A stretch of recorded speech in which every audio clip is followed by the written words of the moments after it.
Helo, Athro MMC yma. Eto ac yn y fideo yma, dwi'n mynd i ddangos i chi sut i newid math o data o rhif i arian.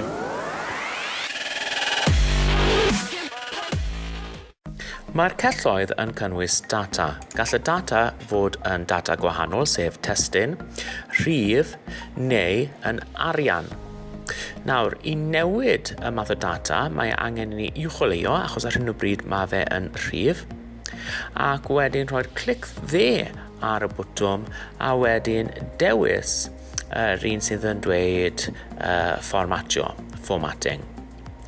Wedyn, beth mae angen i newid? Newid e mewn i arian, newid siŵr bod y symbol punt yna, os ni y punt wrth gwrs, ac wedyn newid y rhif degol i 0. A chi wedi gweld nawr, mae'r rhif wedi newid i arian.